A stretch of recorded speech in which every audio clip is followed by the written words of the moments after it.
Okay, good morning बच्चों। हम stat के चैप्टर नंबर 2 पे थे, जिसमें टोटल 9 टॉपिक हैं और हमने अभी तक 4 टॉपिक खत्म किए थे, जिसमें हमने पढ़ा था what is the meaning of collection of data, फिर हमने पढ़ा what is the meaning of primary data, फिर हमने पढ़ा what is the meaning of secondary data, और फिर हमने कुछ डेफिनेशंस पढ़ी थी लाइक इन्वेस्टिगेटर क्या होता है, फिर हमने पढ़ा था रिस्पोंडेंट किसे कहते हैं, और फिर हमने पढ़ा था इन्यूमरेटर किसे बोलते हैं। 3 डेफिनेशंस भी हमने पढ़ी थी, टर्म्स थी, इंपॉर्टेंट टर्म्स। ठीक है जी। तो इन्वेस्टिगेटर वो होता है जो डाटा कलेक्ट करता है, he himself go and collect the data, he is called investigator। और रिस्पोंडेंट वो होता है जो हम लोग, जिनके पास लोग आते हैं डाटा इकट्ठा करने के लिए, जो आंसर देता है, दैट इज कॉल्ड रिस्पोंडेंट, उसे इन्फॉर्मेंट भी बोलते हैं। और तीसरा होता है enumerator, the one which is appointed by the investigator to help him out. Simple सी कहानी थी। ठीक है जी। तो इन 3 बातों को ध्यान में रखते हुए हम आगे बढ़ रहे थे, और उसके बाद हम चले गए the methods of collecting primary data. मैंने कहा there are 4 methods to collect primary data. Number 1, direct personal investigation, means when investigator personally directly go means personally खुद जाए और डायरेक्टली सामने बैठे और इंटरव्यू ले। इसे आल्सो कॉल्ड इंटरव्यू। इस मेथड को हम इंटरव्यू मेथड भी कह सकते हैं। इसके अंदर खुद इन्वेस्टिगेटर खुद जाए और सामने वाले के सामने बैठे और उससे सीधा सीधा सवाल पूछे। सर खड़े होकर भी पूछ सकता? हाँ, खड़े होकर भी पूछ सकता। मतलब आमने सामने होना जरूरी है ना। आमने सामने जब इन्वेस्टिगेटर और रिस्पोंडेंट बिल्कुल आमने सामने हो और बिल्कुल सीधी सीधी बात हो, बीच में कोई दूसरा ना हो, that is called direct personal investigation. बात करता हूं, आओ आगे चले। नेक्स्ट में थे हम इनडायरेक्ट ओरल इन्वेस्टिगेशन। मैंने आपको समझाया था हिंदी में थोड़ा सा। Means when you want to ask about Komal and you ask from Rahul, मतलब आप पता करना चाहते हो about Naman and you are asking Pankaj, that is called indirect. पता तो उसके बारे में करना है। You want to collect the data about workers of a factory, but you are not talking to workers directly, you are talking the owner of the factory, that is called indirect. Fine, oral investigation. चलो जी, देखिए इसके बारे में आ जाओ फटाफट जल्दी से। The method by which, आप हेडिंग लिखो इनडायरेक्ट ओरल इन्वेस्टिगेशन, और इसको लिखो the method by which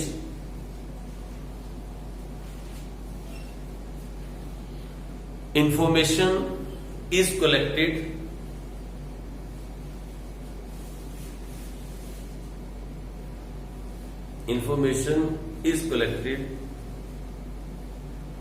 not from the concerned person,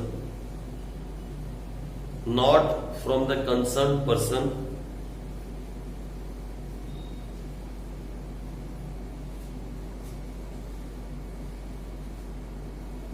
not from the concerned person, but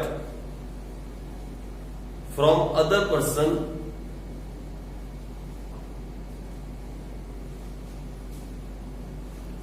person who are expected to have the information।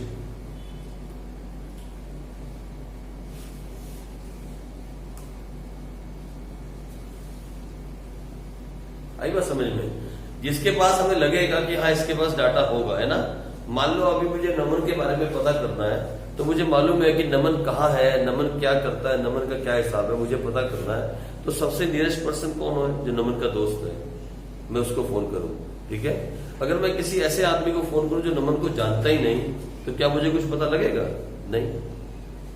तो फिर हमें information जिसके बारे में चाहिए, हम सीधी उससे ना बात करके उस आदमी से बात करें जिससे हम एक्सपेक्ट करते हैं कि उसके पास इंफॉर्मेशन होगी। आई बात समझ में? क्लियर है जी? समझाने की जरूरत नहीं है। आगे लिखो इसमें second point, this other person, these other person लिखो, दीज, फिर यहाँ पे सीजे वाले बैठे हैं, दीज अदर पर्सन्स क्या करें? होता ही नहीं तो नोटिकल दीज अदर पर्सन लिख लें, दीज अदर पीपल, जो लिख लो, these other people are known as relatives, comma friends, comma boss, comma parents और ETC। अच्छा, दीज अदर पीपल्स हैं, ये तो पीपल। सीजीएम का कितना फायदा है, सोचो आप, कितना फायदा है सीजीएम के यहाँ बैठने का। मान रहा है ऐसे मेरी प्रीति भी करती है, सेम प्रीति करती है। प्रीति भी बीच बीच में जो है बताती रहती है क्या सही होना चाहिए। देखो यहाँ लिखा हुआ है दीज अदर पर्सन्स, इसका मतलब दीज अदर क्या होना चाहिए, पीपल। लो, आप ना होते तो हम गलत ही पढ़ा देते हैं, ठीक है जी। लो आगे चलो, next point number 3, information through correspondents. आ जाओ, information through correspondents, CORRESPONDENTS, कॉरस्पॉन्डेंट्स।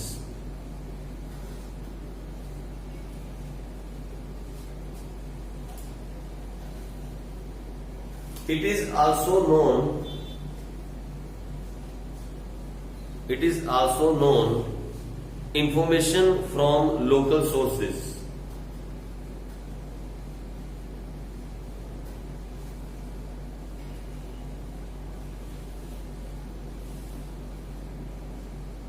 In this method,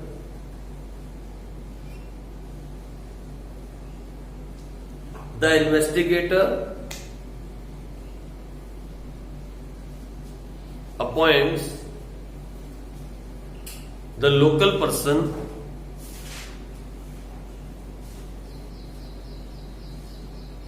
or correspondents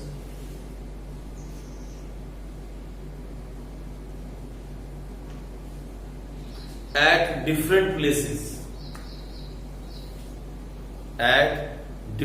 places from where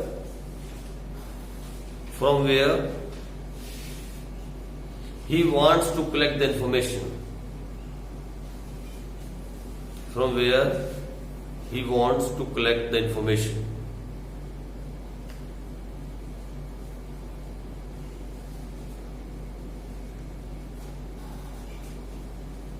These, point number 2 में आ जाओ, इसी में पॉइंट नंबर 2, these correspondents, इसी में सेकेंड पॉइंट लिखो, these correspondents collect the information in their own way.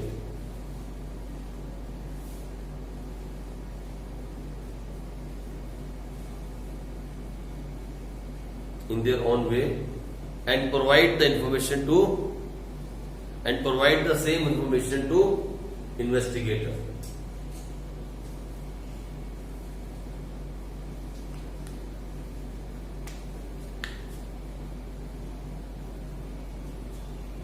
Point number 3, इसी में point number 3,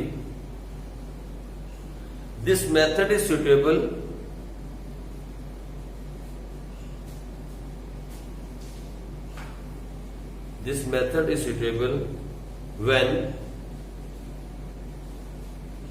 when the area of the investigation is too large.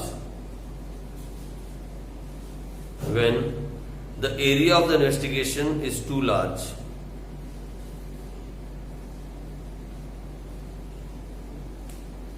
And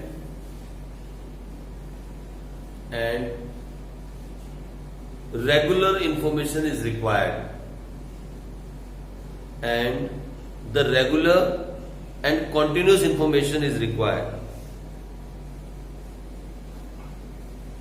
ठीक है जी, the regular and continuous information is required. इसमें 3 point लिखे आपने इस method में, इसका नाम था इंफॉर्मेशन थ्रू कॉरस्पॉन्डेंट्स में आपने 3 पॉइंट लिखे। आपने इसमें लिखा कि इन्वेस्टिगेटर कुछ लोकल लोगों को, उस एरिया के लोगों को, मान लो अगर हरियाणा में किसी गांव के अंदर उसको इन्फॉर्मेशन चाहिए और जो रेगुलर बेस पे चाहिए, उसने वहीं के लोगों को, जो कि उन लोगों के बीच का ही एक आदमी है, क्या बना दिया, कॉरस्पॉन्डेंट बना दिया।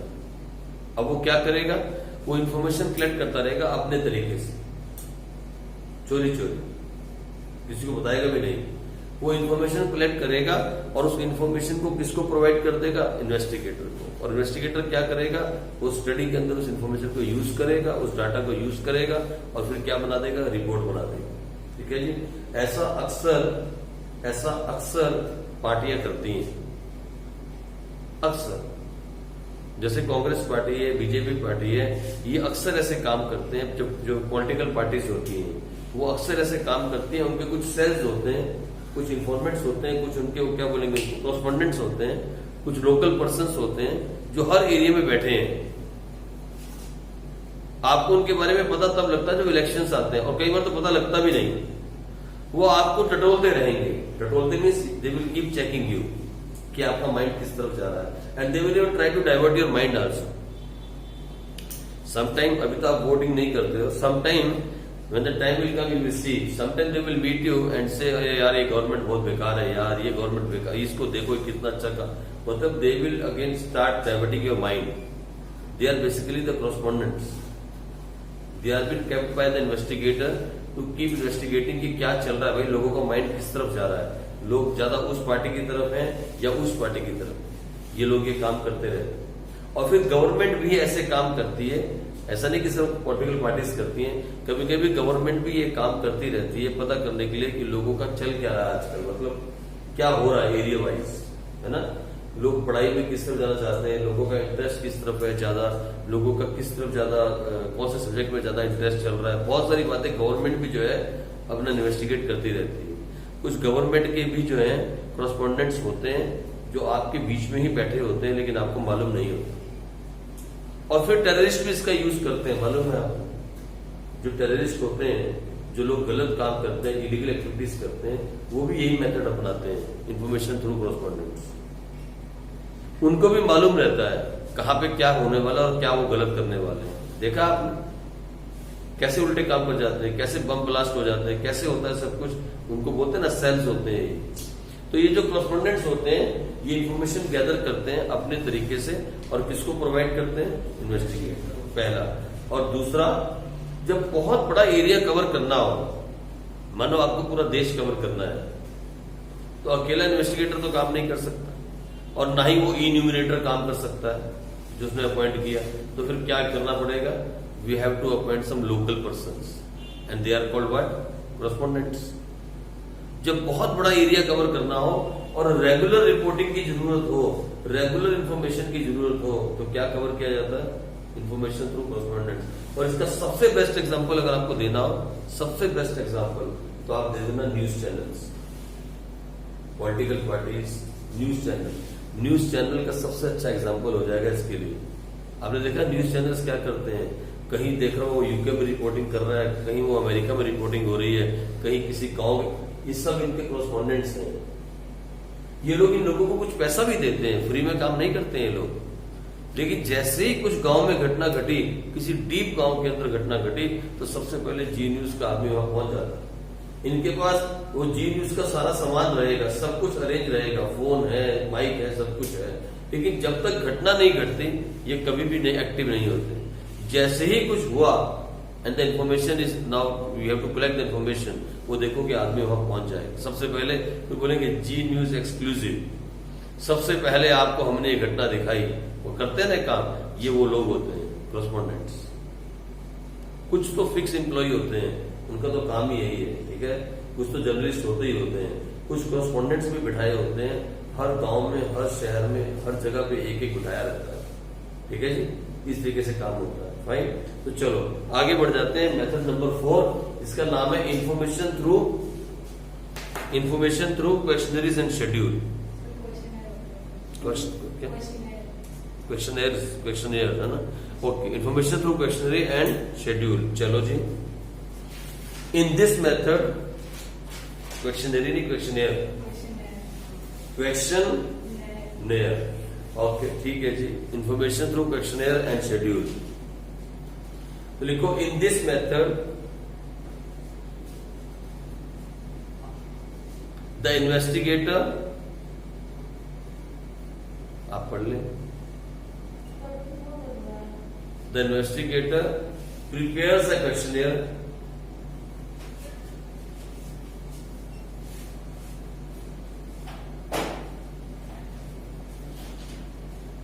In this method, the investigator prepares a questionnaire keeping in view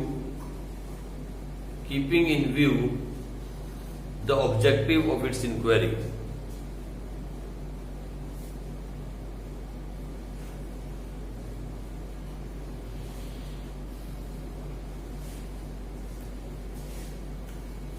There are two methods इसी के अंदर there are two methods of collecting information through questionnaire.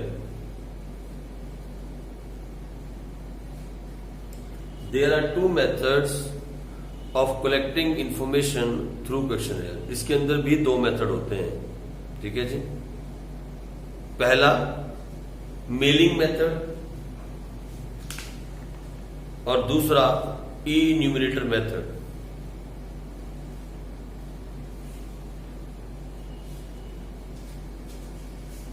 यानी अब ये चौथे वाले में आगे दो मेथड आ गए. जो फोर्थ मेथड है ना, उसके अंदर भी दो मेथड आ गए. फोर्थ के अंदर इंफॉर्मेशन थ्रू क्वेश्चनियर. लो जी, कोमल ने कहा कि ये क्वेश्चनियर होता है. इंफॉर्मेशन क्या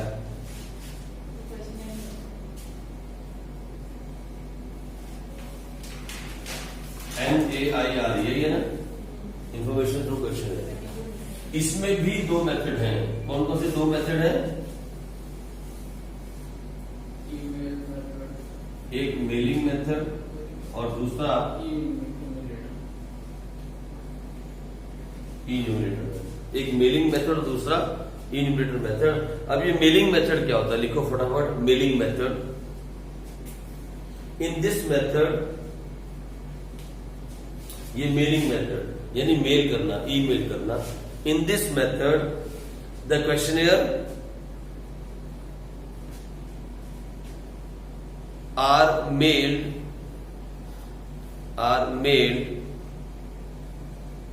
to the informants, means respondents. In this method, the questionnaire are mailed to the informants with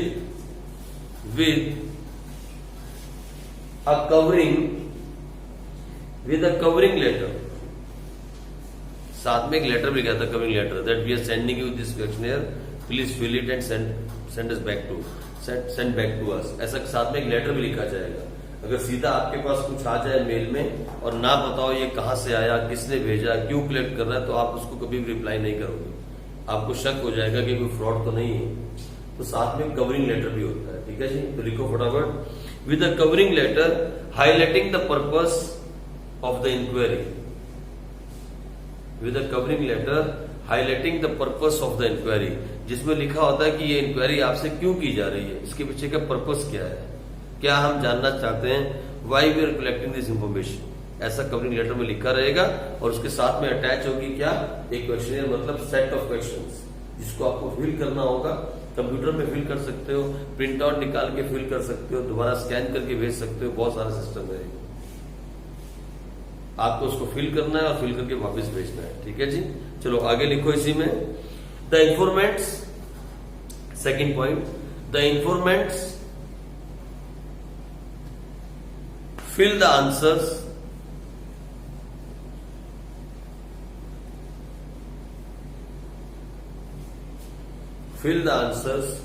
and mails the questionnaire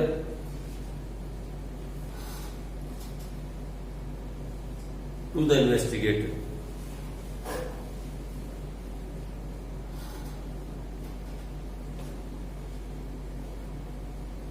ठीक है जी. अब ये ईमेल के थ्रू भी हो सकता है और it can be take a print out and send it on a postal address. ये ऐसा भी हो सकता है, ठीक है जी. ये ईमेल भी जा सकती है. आजकल तो कोई पोस्ट नहीं करता, ईमेल पे ही रिटर्न कर दी जाती है. You can just mail it. उसने आंसर फिल किए और वापस उसको मेल भेज दिया, रिप्लाई कर दिया, ठीक है जी. एक ये भी स्टाइल है. नहीं तो क्या स्टाइल है कि आप क्वेश्चनियर का प्रिंट आउट निकाल लो, उसको भरो, उस पर साइन करो अपने और फिर उसको एनवलप में डालो और पोस्टल एड्रेस पे पोस्ट कर दो. ये पहले होता था. ये भी हो सकता है कि आप क्वेश्चनरी का प्रिंट आउट निकालो, उसको पूरा फिल करो अच्छे से, फिल करके आप अपने साइन करो और उसको जो पोस्टल एड्रेस नीचे दिया रहेगा, नीचे एड्रेस होगा उसमें कि please post on this one, तो आप उस पोस्टल एड्रेस पे उसको पोस्ट कर दो। नहीं तो फिर जो मेल आपको आई है आप उसी मेल पे रिप्लाई लिखो, सारे आंसर पढ़ो, रिप्लाई कर दो, वापस पहुंच गया। ठीक है, दोनों तरीके हो सकते हैं। फाइन, चलो आगे आ जाओ नेक्स्ट इसमें। This method is suitable, point number 3, this method is suitable, कहां सूट करेगा? When the area of investigation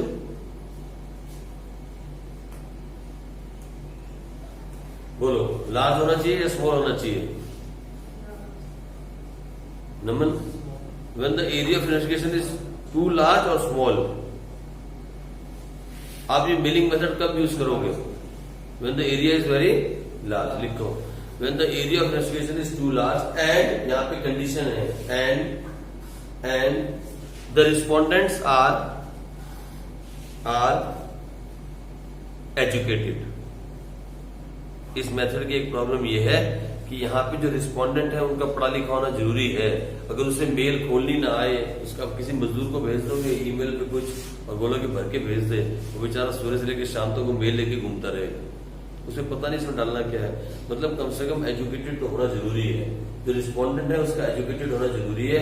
यानी इस मेथड को हम तभी यूज कर सकते हैं अगर रिस्पोंडेंट एजुकेटेड है, अदरवाइज ये मेथड यूज नहीं हो सकता, मेलिंग मेथड। ठीक है जी, आ जाओ नेक्स्ट, ई न्यूमरेटर मेथड, इसी में दूसरा ई न्यूमरेटर मेथड। अब ये क्या है?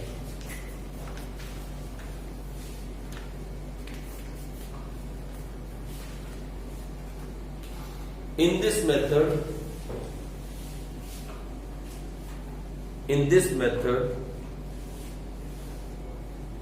a questionnaire is prepared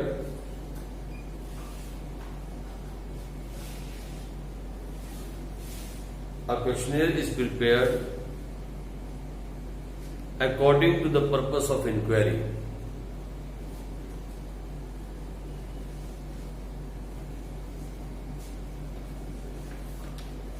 इसमें भी वही काम करते हैं हम, सेम काम, एक क्वेश्चन प्रिपेयर करते हैं according to the objective of inquiry.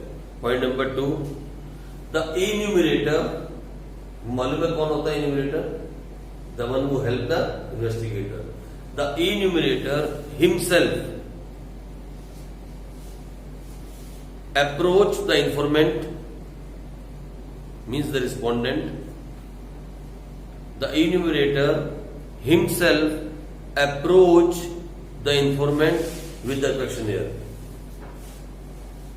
खुद जाएगा, इस बार मेल नहीं भेजेंगे या पोस्ट नहीं करेंगे, इस बार खुद इन्यूमरेटर जा रहा है कहां पे? क्वेश्चनर को हाथ में लेके, किसके पास? रिस्पोंडेंट के पास। ठीक है जी, आगे point number 3, the questionnaire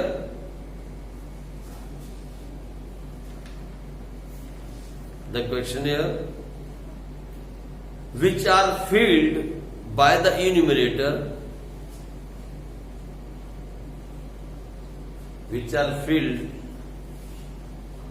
enumerator themselves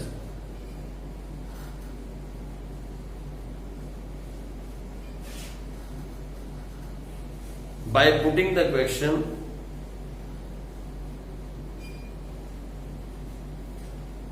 from the respondents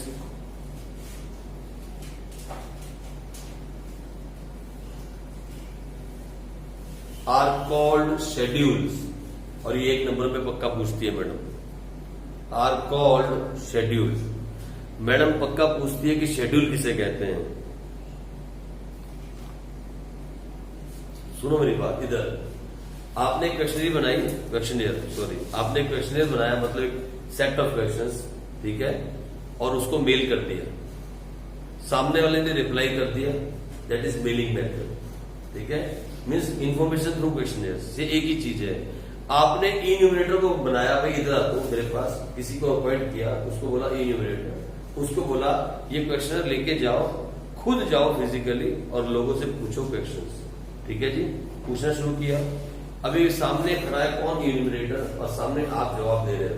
वो आपसे पूछ रहा है नाम, आप बोल रहे हो पंकज, उसने लिख लिया, ओके, जेंडर उसको दिख रहा है, हाँ जी, क्या करते हो, क्लास 11 कॉमर्स, वो पूछता जा रहा है, वो आपसे क्वेश्चन पूछ रहा है और उसको क्वेश्चनर को भर रहा है। जब इन्यूमरेटर खुद अपने हाथ से उस क्वेश्चनर को फिल कर रहा है तो उसे हम क्या बोल देते हैं, शेड्यूल। इतनी सी बात समझनी है। जब इन्यूमरेटर खुद अपने हाथ से उस क्वेश्चनर को फिल कर रहा है, उन इंफॉर्मेशन को जो आप उसे दे रहे हो और वो खुद फिल कर रहा है, फिल कर रहा है, तो उसे हम क्या बोल देते हैं, शेड्यूल। ये मैडम पूछती हैं, मैडम ये बात पूछती हैं कि what is the difference between questionnaire and schedule. Means when you mail it and someone replied you either by post और by email, that is called questionnaire. When the same questionnaire is taken by the enumerator to the informant and ask the questions and filled by himself, that is called schedule. Difference पता लग गया दोनों में? ये पक्का पूछती है paper में मैडम, ये शेड्यूल की डेफिनेशन पक्का आती है 1 नंबर में, डिफाइन शेड्यूल। और बच्चे इसको भूल चुके तब तक, उनको एक ही बात याद रहती है, क्वेश्चनर। अब याद रखना दोनों सेम चीजें हैं। अगर तो आपने क्वेश्चनर बनाया और मेल में डाल दिया या पोस्ट कर दिया और सामने वाले ने रिप्लाई कर दिया, वो तो क्वेश्चनर हो गया। लेकिन अगर उसी क्वेश्चनर को आपने किसी को अपॉइंट किया, जिसको हम बोलते हैं इन्यूमरेटर, और वो खुद लेके गया और अपने हाथ से फिल करने लगा, तो उसे हम बोल देते हैं शेड्यूल। इतनी बात समझनी है, ठीक है जी। आगे लिखो point number 3, this method is suitable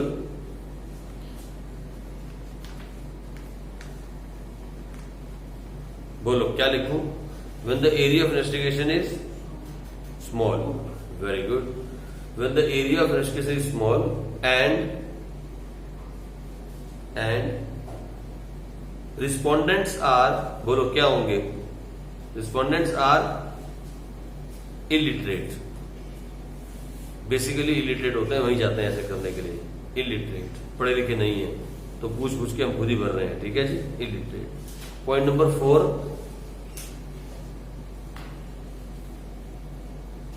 This method can be used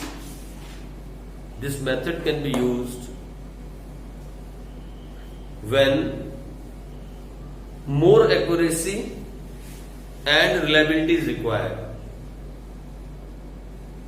This method can be used when more accuracy and reliability is required.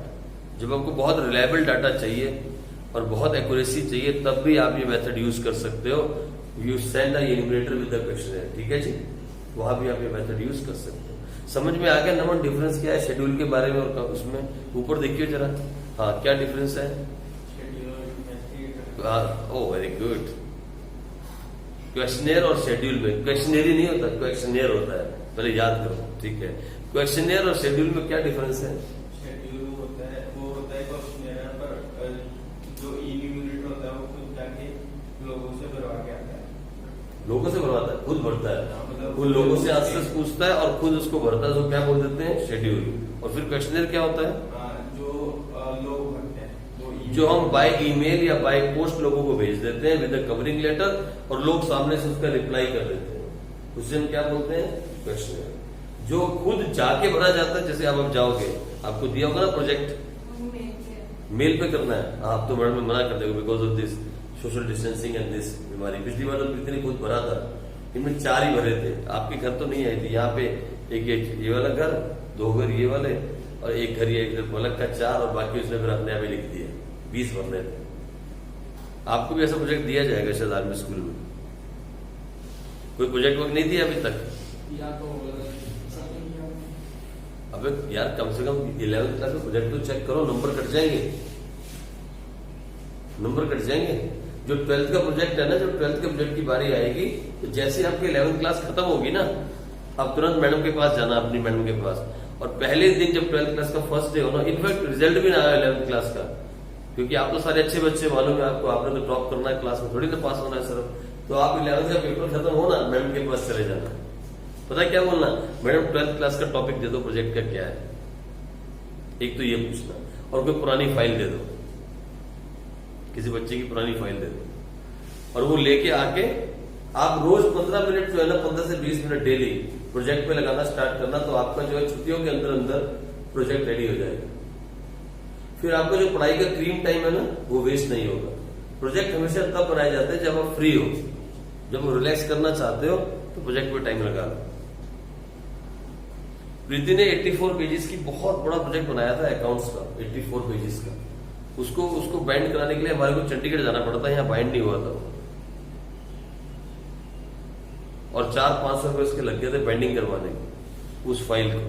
जैसे शादी की वो नहीं होती, क्या बोलते हैं उसको, एल्बम, उस टाइप का प्रोजेक्ट हो। मैडम ने रख लिया, उसको फाड़ा भी नहीं ऊपर से, बाकी सब प्रोजेक्ट फाड़ देते हैं। तो आपकी मैडम के पास होगा वो तो प्रोजेक्ट प्रीति का अकाउंट्स का कैश फ्लो का बनाया था उसने 12th क्लास के लिए। तो आप वो प्रोजेक्ट ऐसे जब 12th क्लास लोगे तब की बात कर रहा हूँ, लेकिन अभी 11th क्लास में जो छोटे छोटे प्रोजेक्ट मैडम देती हैं वो आप बनाते रहो। और आपके आर्मी स्कूल में अच्छी बात क्या है मालूम है, प्रोजेक्ट के अंदर they don't need neat project and clean project, they just need a project. But in CGM they need very neat, very clean and very decorative project. बहुत अच्छे इनके स्कूल में मैंने देखा है, इनके स्कूल के अंदर बहुत अच्छा प्रोजेक्ट बनाना पड़ता है, बहुत पैसा खर्चना पड़ता है प्रोजेक्ट के लिए। आपके स्कूल में तो प्रैक्टिकल फाइल पे 5 रुपए की फाइल पे लिखो और दे दो, जमा करा दो। मैंने देखा है आर्मी स्कूल में बहुत सिंपल प्रोजेक्ट बनता है। वो विशाखा ने 1 दिन में बनाया था अकाउंट्स का प्रोजेक्ट, ऊपर ट्यूशन में बैठ के 1 ही दिन में सब चेप दिया था। तो इसलिए आप उस टाइम पे भी टाइम वेस्ट मत करना और अभी भी टाइम वेस्ट मत करो। आप मैडम से पूछ लो कि कौन सा प्रोजेक्ट बनाना है, टॉपिक क्या है। वैसे थ्योरी ऑफ डिमांड होगा मेरे हिसाब से आप लोगों को इकोनॉमिक्स में, अगर माइक्रो में से देगी तो, या स्टैट में से देगी तो यही होगा। क्वेश्चनियर आपको बोलेगी 20 क्वेश्चन बनाओ, मेल कर दो, लोगों से इंफॉर्मेशन इकट्ठी करो, अपने आसपास के लोगों जिनको आप जानते हो, कुछ भी कोई भी टॉपिक ले लो। जैसे आप कौन से हीरो को सबसे ज्यादा लाइक करते हो, ये आपका ऑब्जेक्टिव है। एक्टर और एक्ट्रेस में कौन सा सबसे ज्यादा पसंद है, ये आपका ऑब्जेक्टिव है, ऑब्जेक्टिव ऑफ स्टडी। तो उसको बेस पे क्वेश्चनर बनाओ, नाम, उम्र, क्लास, जेंडर, उसके बाद अपने मेन क्वेश्चन, और 20 लोगों को भेज के 20 लोगों से आप डाटा इकट्ठा करो। ठीक है जी, इस तरीके से आप कर सकते हो। आ जाओ आगे चलें। Next topic, the next topic was the qualities of a good questionnaire. कैसा होना चाहिए एक अच्छा क्वेश्चनर, कैसा दिखना चाहिए, उसकी क्वालिटीज क्या है। आ जाओ, the next topic is the qualities of a good questionnaire.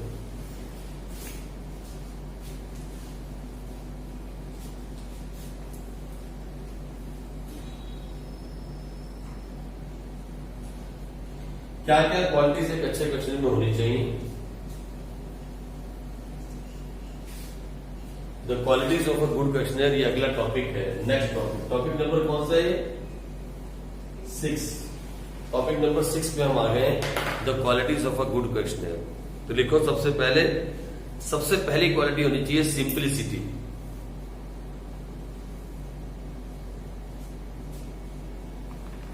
इसी में लिखो the language of the questions.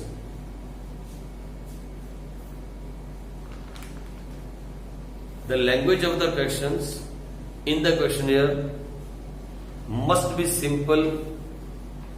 simple and clear.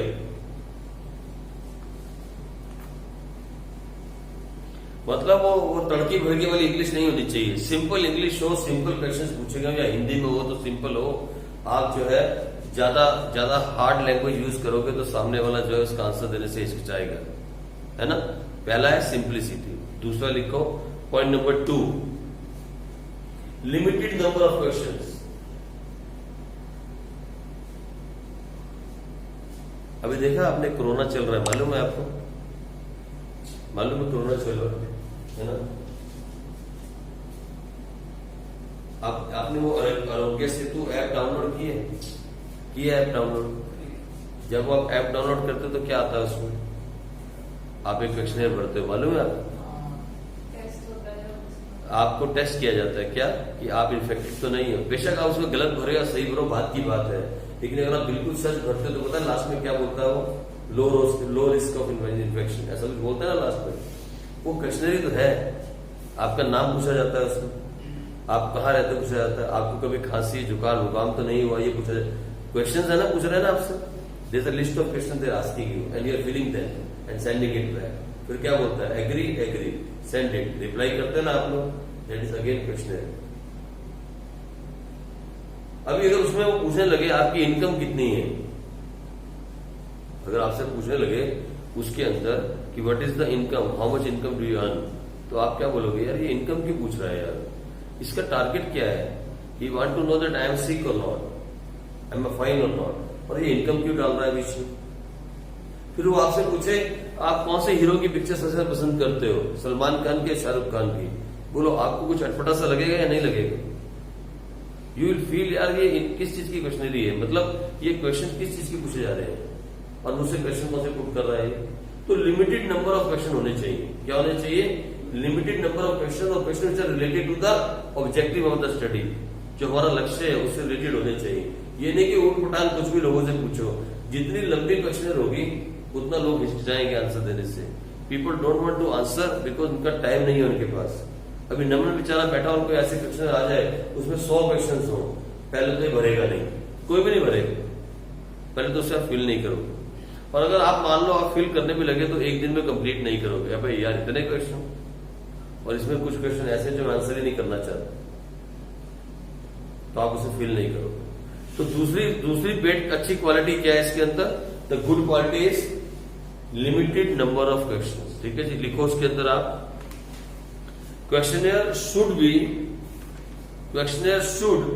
Only B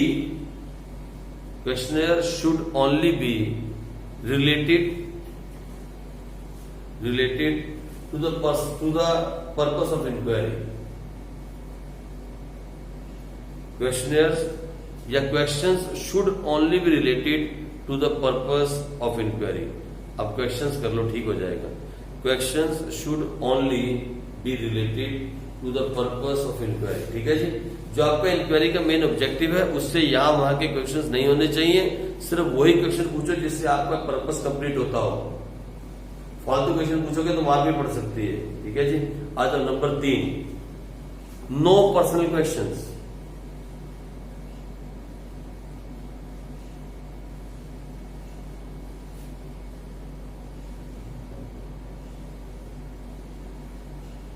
अभी राहुल से क्वेश्चनरी, राहुल को भेजा मैंने, क्वेश्चनरी भेजा राहुल को, और मैंने राहुल से कुछ पर्सनल क्वेश्चन पूछ लिए, तो राहुल तो इरिटेट हो जाएगा, और हो सकता है कि वे पढ़ भी जाए अगर मैं सामने हूं तो।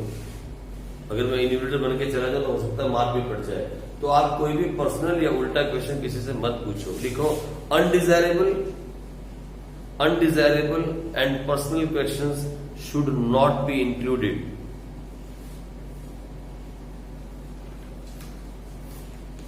Because these can irritate the informant. These can irritate the informant. ठीक है जी, आ जाओ आगे।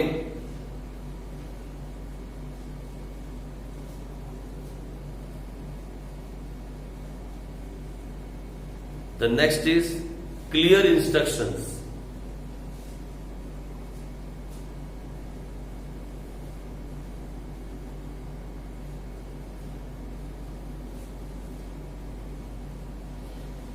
The clear instruction for filling the questionnaire. Clear instructions for filling the questionnaire in a proper way must be given in advance. Clear instructions for filling the questionnaire in a proper way must be given in advance to obtain the authentic results।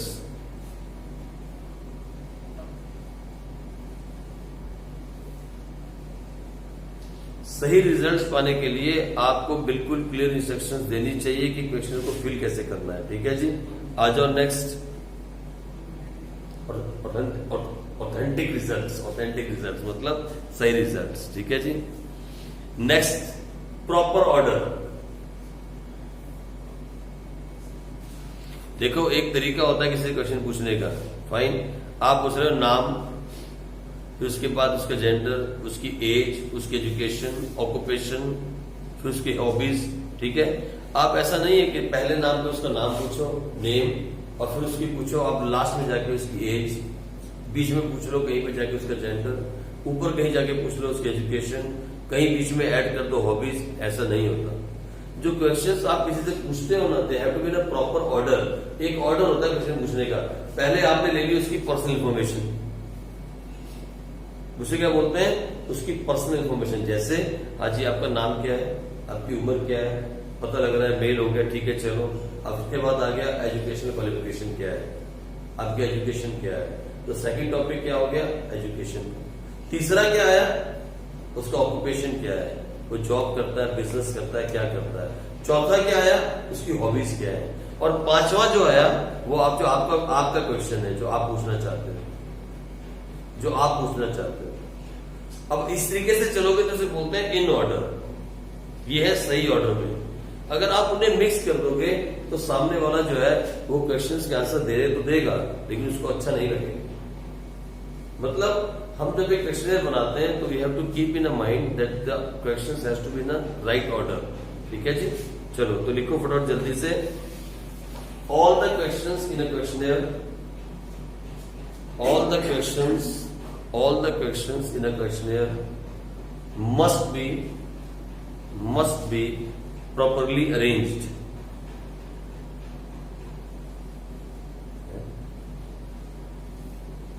Must be properly arranged.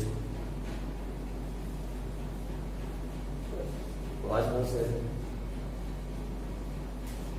इसी में नहीं आ रही, फिर ठीक है चलो आगे। Next, the next very important point is, the very important quality is pre-testing. Next is pre-testing. अब सुनो, जब कभी भी आप कोई क्वेश्चनर बना रहे हो और आप बहुत बड़े लोगों से, बहुत बड़े एरिया से इंफॉर्मेशन कलेक्ट करने वाले हो, तो पहले उसका छोटा सा सर्वे किया जाता है। जैसे मान लो आपने 1000 घरों के लिए क्वेश्चनर बनाया और आप 1000 लोगों को भेजने वाले हो, ठीक है, या 10,000 लोगों को भेजने वाले हो, या 5,000 लोगों को भेजने वाले हो और उनसे इंफॉर्मेशन कलेक्ट करने वाले हो, तो एक छोटा सर्वे किया जाता है। क्या किया जाएगा, पहले 20 क्वेश्चन निकालो, 2 घर छोड़ के, 5 घर छोड़ के आप जाओ। पहले एक घर में गए, फिर 5 घर छोड़ दिए, 6ठे घर में गए। ऐसे करते करते 20 घरों में जाओ, अलग अलग घरों में, और उनसे वो क्वेश्चन पूछो और देखो लोग रिएक्ट कैसा करते हैं। अगर आपको लगता है कि आपके क्वेश्चन से हर एक को गुस्सा आ रहा है, you have to change it, means there is something wrong, you are asking a wrong question. अगर आपको लगता है कि लोग बहुत हंस के, बड़े मजे के साथ सब 20 के 20 घरों में से 18-19 घर लोगों ने बिल्कुल अच्छे से आंसर दे दिया, it means your question is okay. आप मेरी बात समझे? तो कभी भी किसी भी क्वेश्चनर को मार्केट में भेजने से पहले, सर्वे में भेजने से पहले प्री टेस्टिंग की जाती है। और ये प्री टेस्टिंग वर्ड जो है, इसी को कहा जाता है पायलट सर्वे, और ये पेपर में पक्का आता है 120%। इस प्री टेस्टिंग को क्या बोलते हैं मालूम? Pilot survey, PILOT। ये पक्का पेपर में मैडम पूछती है, what do you mean by pilot survey? That is called pre testing of questionnaire. ये पक्का मैडम पूछती है पेपर में, पायलट सर्वे क्या होता है। 1 नंबर में 100% पेपर में आएगा, 1 नंबर के अंदर। ठीक है जी, तो लो फटाफट लिख लो क्या होता है ये। Some questions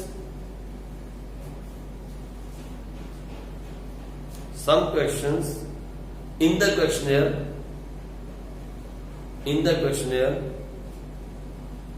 may be asked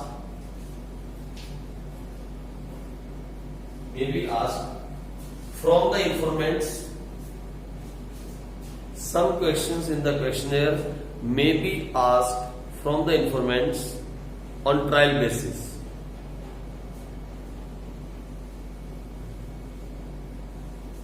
On the trial basis. If informants feel uncomfortable,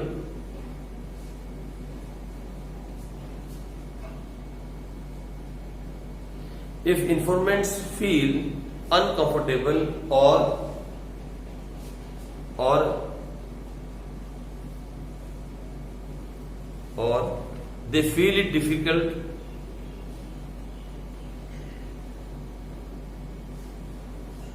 to understand the question,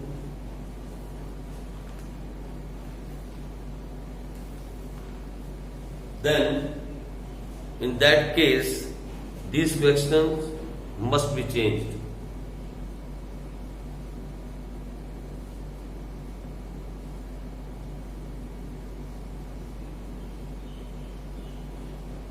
These questions must be changed, and this technique is called pilot survey. And this technique is called pilot survey. ठीक है जी, ये भी एक quality है एक अच्छे questionnaire की। अगली क्वालिटी लिखो लास्ट, उसके बाद बंद करेंगे। लिखो फटाफट, request.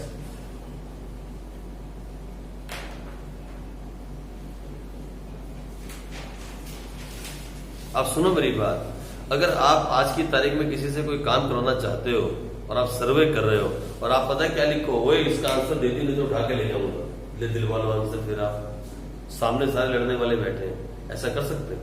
Can you give order to someone, it is must you give the answer to this question, can you write like that? अगर ऐसा लिखोगे ना तो फिर कोमल भी हट जाएगी, ले उन करवाला आंसर दे रहे थे, दे दिया मैं आंसर देना, फिर तो कोमल भी लड़ जाएगी। अगर आप किसी को ऑर्डर दोगे to fill that questionnaire, nobody will fill it. अगर आप पोलाइट रिक्वेस्ट करोगे और एक क्लियर रिक्वेस्ट करोगे that we are doing this survey, it is very much required to you to fill this questionnaire, it will help us to finish our survey this and that, अच्छे से covering letter में request करके भेजोगे तो फिर सामने वाला चाहे मेरे जैसा ही होगा, वो फिर भी सोचेगा यार चल चाहे मुझे इंग्लिश नहीं आती फिर भी 2 आंसर में दे ही दूं, है कि नहीं? है कि नहीं? तो फिर सामने वाला क्या सोचेगा, चल मैं भी 2 आंसर दे ही दूं, क्योंकि बंदा रिक्वेस्ट कर रहा है यार, गुस्सा तो नहीं होगा ना। तो लो लिखो फटाफट जल्दी से, a clear and polite request, a clear and polite request to fill the questionnaire and to return it.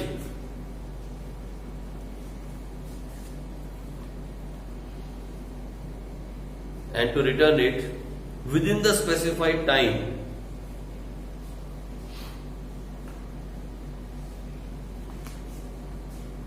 Must be included in the questionnaire.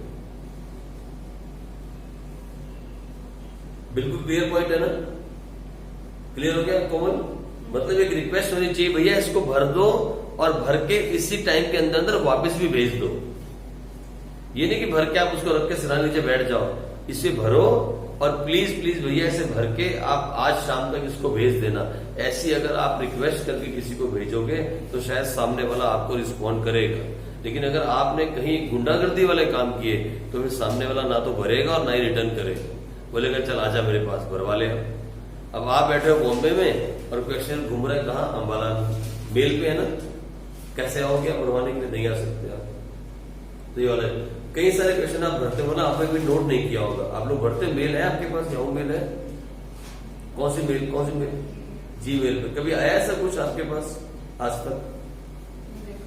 आपने गौर नहीं किया होगा, गौर किया है ऐसी, खासकर जब आपने ये 10th क्लास 11th क्लास में, इस बार तो खैर पता क्या हुआ, इस बार तो जो है ना क्या बोलते हैं ये कोरोना ने सब कुछ खत्म कर दिया, लेकिन आप देखो कभी जब आप 10th क्लास से 11th में जा रहे होते हो तो बड़े बड़े इंस्टीट्यूट वाले जो ना खुद आते हैं और आपसे फॉर्म भरवाते हैं, हाँ जी आपका इंटरेस्ट किस तरफ है, आप फिर हमारे उसमें आ जाओ, है फोन भी आते हैं, है ना, पहले भरवाते भी थे फॉर्म, अभी भी फॉर्म भी भरवाते हैं, है ना, आते हैं स्कूल के बाहर।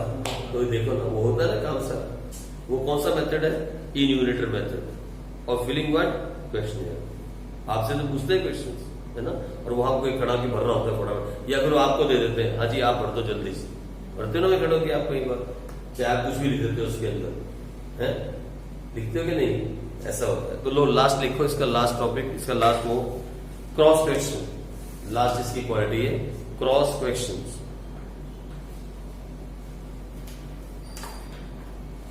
In order to ensure the reliability,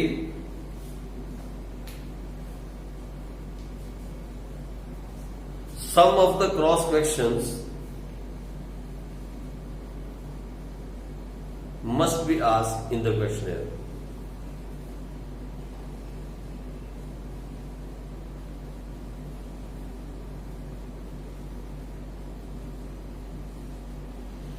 ठीक है जी, कुछ क्रॉस क्वेश्चन भी होनी चाहिए, जैसे आप किसी की इनकम के बारे में आपने पूछा और आपको मालूम है कि इनकम सही बताएगा या नहीं बताएगा, आपने तुरंत उससे पूछ लिया how much land do you own, आपके पास कितनी जगह है, तो अगर वो इनकम के बारे में बताएगा तो कहीं ना कहीं लैंड के बारे में पता लग जाएगा कि क्रॉस वेरिफिकेशन हो रही है, मतलब उसकी इनकम अगर इतनी वो दिखा रहा है, बोलो किसी ने बोला कि इनकम मेरी 15,000 है, फाइन, और वो बोले लैंड में मेरे पास 100 एकड़ जगह है, इसका मतलब या तो वो झूठ बोल रहा है या फिर उसके पास अभी पापा की दी हुई जगह है, एक कारण हो सकता है। तो थोड़ी सी क्रॉस क्वेश्चनिंग इसके अंदर होनी चाहिए ताकि आप वेरीफाई कर सको कि जो आंसर वो दे रहा है क्या वो आंसर सही भी है या गलत है। कुछ आंसर ऐसे होते हैं जिनको क्रॉस वेरीफाई किया जाता है। ठीक है जी, ये हो गया लास्ट पॉइंट। ये थी qualities of a good questionnaire और टॉपिक नंबर 6 हमने खत्म किया। कल हम करेंगे टॉपिक नंबर 7 और 8, तब मिलेंगे बच्चों कल और मंडे को। ठीक है जी, मंडे को मिलेंगे। ओके।